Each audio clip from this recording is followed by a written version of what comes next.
bahwa untuk mewujudkan negara yang benar-benar demokratis, kita harus memastikan bahwa kepolisian menjadi institusi sipil yang berfungsi untuk melindungi rakyat, bukan sebagai alat kekuasaan yang menindas.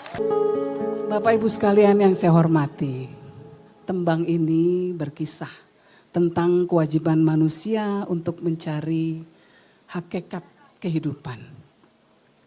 Dan hidup yang hakiki abadi, manusia punya kewajiban yang satu, yaitu mengetahui hakikat ilmu. Hakikat ilmu itu terangkum dalam aksara. Dan asal mula aksara hanya satu, yaitu alif. Alif inilah yang menjadi petunjuk yang memuat seluruh substansi kegaiban. Kenapa saya memulai sambutan saya dengan tembang ini? Karena untuk mengingatkan kita semua bahwa dalam kehidupan kita, secerdas apapun kita, sepintar apapun kita, seberkuasa, sekuat-kuatnya kita, tetap hakikat kehidupan yang paling utama adalah untuk mencari jalan ilahi.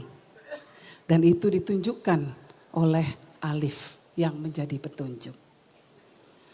Bapak Ibu sekalian, hari ini saya berdiri di hadapan Bapak Ibu sekalian bukan hanya sebagai anak kedua Gus Dur, tetapi juga sebagai saksi hidup yang melihat dengan mata kepala sendiri bagaimana Gus Dur menjalani hidupnya dengan satu prinsip, yaitu menajamkan nurani dan membela yang lemah. Banyak dari kita yang mengenang Gus Dur sebagai sosok yang tidak bisa melihat secara fisik. Tetapi nuraninya begitu tajam. Jauh lebih tajam daripada orang-orang yang memiliki penglihatan sempurna. Dengan nuraninya itulah Gus Dur mampu melihat ketidakadilan. Mampu mendengar jeritan hati rakyat kecil di tengah kebisingan kekuasaan. Salah satu warisan penting Gus Dur yang ingin saya sampaikan adalah keberaniannya menggunakan kekuasaan untuk melayani masyarakat, bukan untuk melayani dirinya sendiri. Gus Dur memahami bahwa kekuasaan adalah amanah, bukan alat untuk memanipulasi atau merugikan rakyat. Tasyaruful imam ala ra'iyah manutun bil maslahah.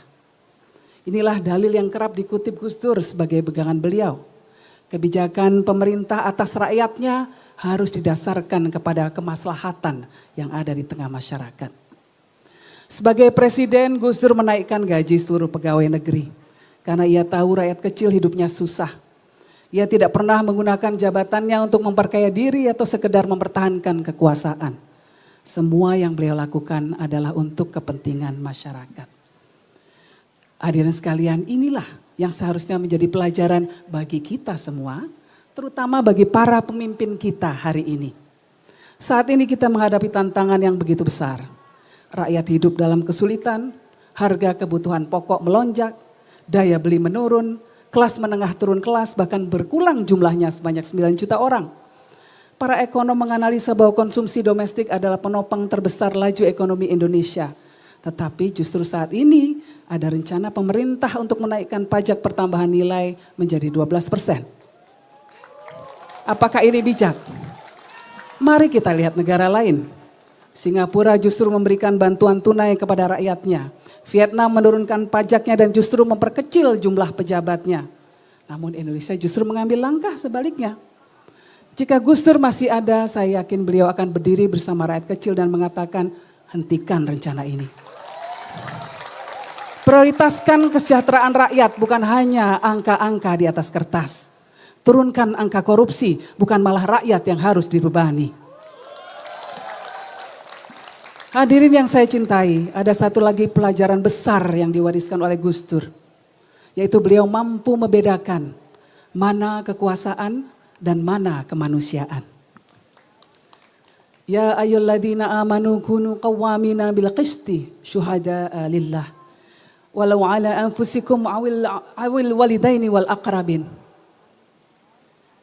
Wahai orang-orang yang beriman, jadilah kamu penegak keadilan dan saksi karena Allah.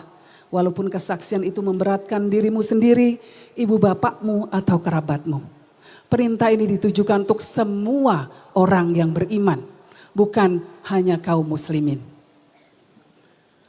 Salah satu keputusan terbesar Gus Dur untuk menegakkan demokrasi di Indonesia adalah memisahkan kepolisian dari Tentara Nasional Indonesia. Sebuah langkah yang tidak mudah untuk dilakukan. Pada masa lalu, di bawah kekuasaan Orde Baru, tentara dan polisi berada dalam satu komando yang memberikan potensi penyalahgunaan kekuasaan dan represi terhadap masyarakat. Gus Dur dengan kejernihan pikirannya memahami bahwa untuk mewujudkan negara yang benar-benar demokratis, kita harus memastikan bahwa kepolisian menjadi institusi sipil yang berfungsi untuk melindungi rakyat, bukan sebagai alat kekuasaan yang menindas. Saat ini kita memberikan acungan jempol untuk Tentara Nasional Indonesia yang telah belajar dari kesalahan di masa lalu dan telah menerapkan disiplin diri yang sangat kuat untuk tidak lagi cawe-cawe dalam politik. Bahkan Presiden Prabowo Subianto terpilih melalui mekanisme demokrasi. Tetapi fenomena sebaliknya justru terjadi pada aparat kepolisian.